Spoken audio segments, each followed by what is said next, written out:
Resolving conflicts as a product leader is like being a skilled maestro, harmonizing different instruments into a symphony. So gain the tools you need to effectively manage conflicts, empower your team, and drive product success, all from one of the industry's top leaders. Meet Gary Neal, Head of Products at Ocado. He shares valuable insights in today's episode into navigating conflicts, effective leadership, and driving strategy. And in today's episode, which is brought to you by our friends at Amplitude, we'll be taking your product leadership skills to the next level. And coming up in today's episode, conflict navigation insights, the keys to empowering your team, and personal development hacks, peer mentoring, and product leadership, setting vision and purpose. And then product leadership, prioritization, and product strategy, we're going to be talking about approaching KPIs. Gary, I'm really excited to hear your insights into product leadership and strategy. But first, as a product leader, what are your thoughts on conflict management? It's such an important issue. Yeah, I think the first thing to mention is that conflict is actually healthy, so it can help as well as hinder. So conflict is healthy because it actually improves the decision-making quality of the organisation. So it can encourage creativity. So conflict or challenge can help people come up with better solutions. It helps often to get things out in the open, right? To talk about things and to be direct in some situations, and can help with creating a plan and some direction. I guess on the flip side, it can actually hinder. So it can fracture groups or teams working together. It can really kind of slow things down. It can make decision making really painful. So I think there's definitely a need for an optimal level of conflict. So too low is not great, but too high also is not great. And the key is to try and find the middle of that bell curve, if you like. So where is that optimal level that you are increasing the quality of decision making whilst reducing the amount of time and the lower quality decisions that you'll get at the end of it. That's really interesting. So at what stage does a product leader step in to bring about a resolution? As I said, too much conflict means that there's too much time taken to get to the resolution, i.e. a decision at the end of it. And so there's definitely, sometimes you need to play out the situation, and you need to get input from people, and you need to weigh up both sides of the story and the different perspectives in order to enable you to make the right decision at the end of it. But the key, I guess, as a leader is to understand if that's going on too long. So if that's going on for days or maybe weeks and too long, and resolution isn't happening naturally by the teams talking to each other or the individuals talking to each other, then that's when the leader has to really make the decision. Ultimately, it could be you, but then it might have to go up the chain of command. But then to make a decision, and one side or other may or may not agree with it. But as you say, it's essential for the project or the piece of work you're working on. In order for you to get it done and to make progress, you have to make that decision and then move on from there. Could you expand a little bit on the type of conflicts that arise within teams? So generally, there's three different types. One is really around the task that the team or the individuals are completing. So this is when you might disagree on how to actually complete the task and how to approach something. So an example of that for me, when I worked at Which, we were working on a redesign of a website. And the conflict was between me and the head of UX and design, on all of the things that they wanted us to implement for the go live versus all the things that I wanted to do and how quickly I wanted to work. So we had a real conflict there on the amount of work that we had to do and the way that we went about it and the structure of it. The different type of conflict could be process. So this is kind of the logistics of task completion. So the process to get the task done. So the classic one there, I guess, is you're working with a client and you internally are working with an agile methodology and the client is working in waterfall. There's a natural conflict with that process and how you are going to complete the program of work. And then the last type is around interpersonal conflict. So this is between individuals. So different values or beliefs that people may have. Examples of people could actually have just miscommunication between people. So as an example there, working with people in different countries in your organization, different communication methods can lead to conflict. And also just emotionally, you might just have a different way of working than someone else, or a different outlook, or just a different way of approaching something than someone else. And so that can lead to conflict because of that interpersonally. Could you provide an example or experience where you had to resolve a conflict, maybe that you were involved in yourself? So the example of using Slack. So Slack's a great communication method. However, it can lead to conflict. So, for example, in one of my teams, I talked to an individual about taking on a piece of work, which I actually thought was a really positive story. It was a high-profile project, would actually give them a lot of kudos in the organization. However, the way that I communicated it over Slack meant that actually they took it really badly. And they actually saw all the negatives of additional work. How are they going to work in this environment? How are they going to work with different areas, different teams in the organization? And then we had a backwards and forwards on Slack because this individual wasn't based in the same country. And that backwards and forwards really didn't alleviate the situation. It was only until we said, right, let's put a stop to this. Let's talk about this and let's have a catch up, a one-to-one call, that we could overcome it. And we could actually and then I could explain where I was coming from and more context, and they could understand and they could explain their frustrations and where they were coming from. Thanks so much for sharing that. Let's move on to personal development for product leaders. What thoughts do you have on product leaders' approach to it and what they should or maybe shouldn't be? Talking from experience of this year for me with my personal goals and what I want to do this year, and personal development being one of them, and really not spending enough time on it or having enough time to spend on it. So I think because of that, it's incredibly hard to carve out the time in your diary to then focus on yourself and how you want to develop as a leader, and also identify the areas that you need to develop as a leader as well, to have that retrospective. When you're a leader, you're more removed from the team. You're maybe less able to get feedback directly from individuals because you're higher up, and people aren't necessarily feel that they're able to give you direct feedback because of where you are in the organization. Whereas maybe when you're in a wider team, people, more of a peer for people will actually then give you much more feedback. All right, another issue really close to my heart. What advice can you offer product leaders looking to move forward with personal development and career development through the connections that they really have just available to them?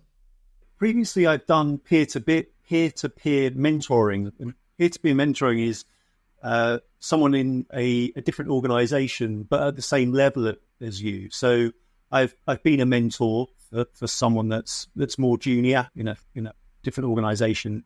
But I found it really helpful to have someone that's at the same level, but in a different organization, someone that you can bounce ideas off, that someone that shares your same challenges or worries or problems that you can then talk about, and they understand them, first of all, because they're at the same level, but have a different perspective because their organization is run differently. They have different methods, and they have different experience as well.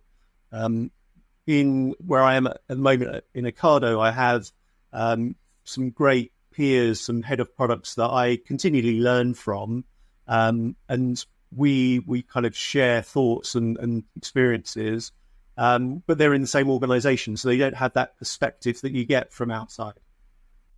All right, before we move on to the next topic, is there any last advice that you can offer on personal development for product leaders?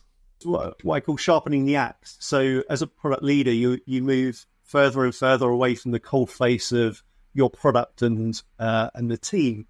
So sharpening the axe for me is still being able to dip back into being a product manager, to empathize with my product managers, to be able to talk to them on the same level, to be able to really walk in their shoes as well. So I feel it's a really important thing as a leader, that you still are able to be able to drop back in and experience being a product manager as well.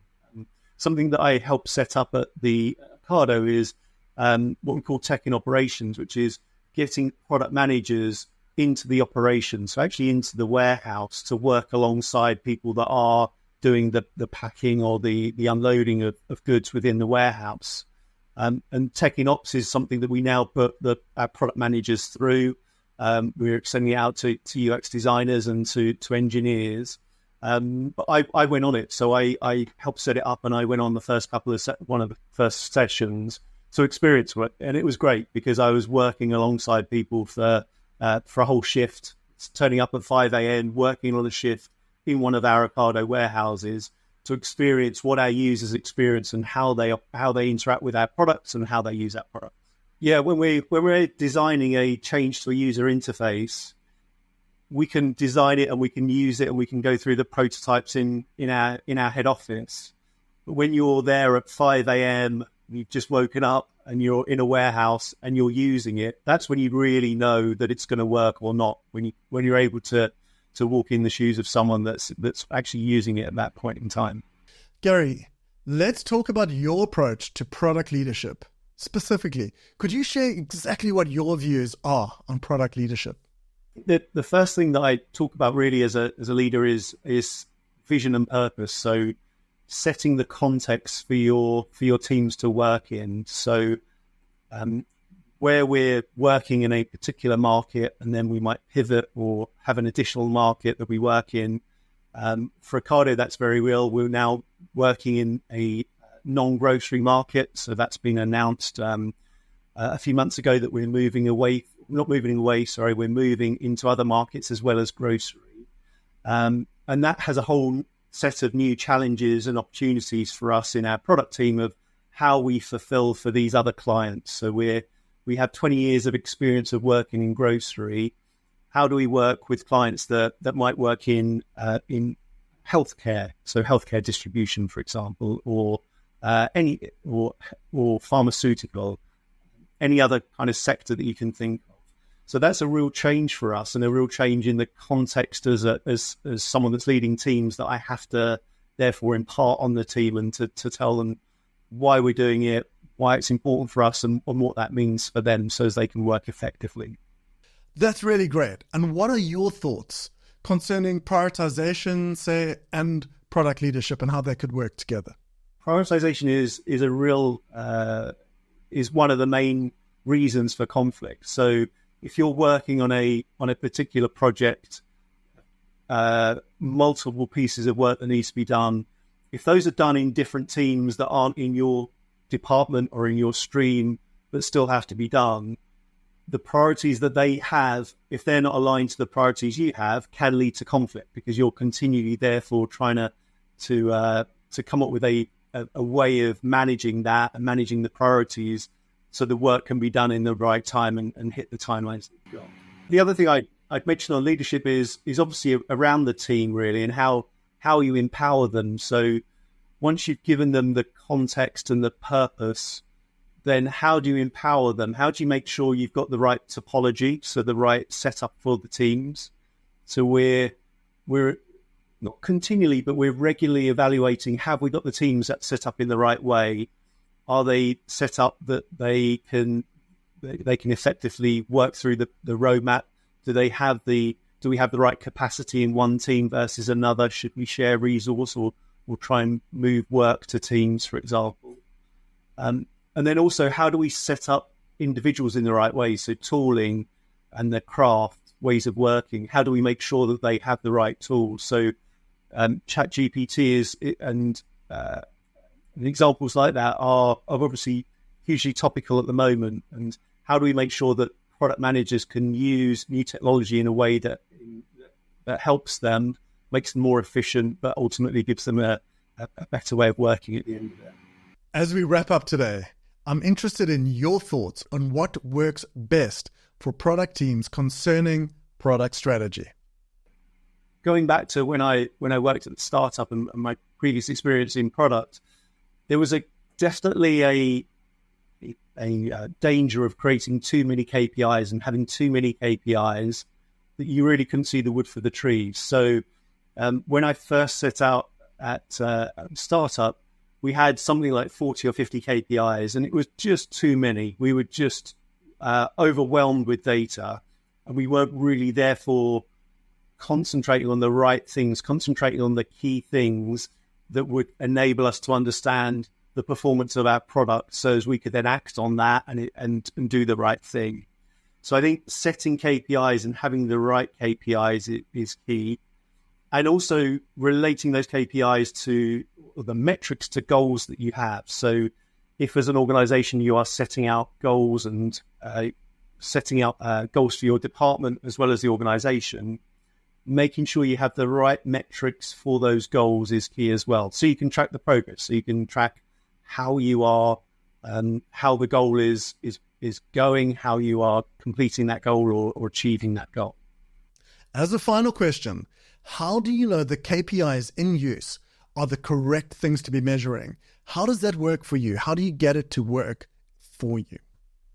So I think there's internally and externally facing KPIs, and by that I mean the ones from the product team and the product manager think are important because it effectively shows how the product is evolving. And then there are KPIs that are important for stakeholders, and we need to bear in mind that some product KPIs are relevant to some stakeholders, but not to other stakeholders. And so having the right KPIs for your audience is key when you are presenting information, presenting data. And those are different from the ones internally you are using to assess the performance of your product. And some of the KPIs that we have at the moment in Ocado are very much around some of the operational productivity of the productivity of the operation. So how effective is the operation? How effectively is it working? And those are led by the operations and how they want to see the performance of the shift and the individuals in that shift. And so some of the KPIs are driven by operational needs as well as internal product development needs. Applying these techniques allows you to orchestrate your team's diverse perspectives into a unified vision for success. You can follow Gary on LinkedIn to stay up to date with his latest thoughts, and they're really interesting. And if you're eager to fast-track your career in product management, don't miss our interview with Sean O'Neill, who's the CPTO of Synchron currently, with a fantastic background. And this episode was brought to you in partnership with our friends at Amplitude. So from me, Ross Webb, until next time, bye for now.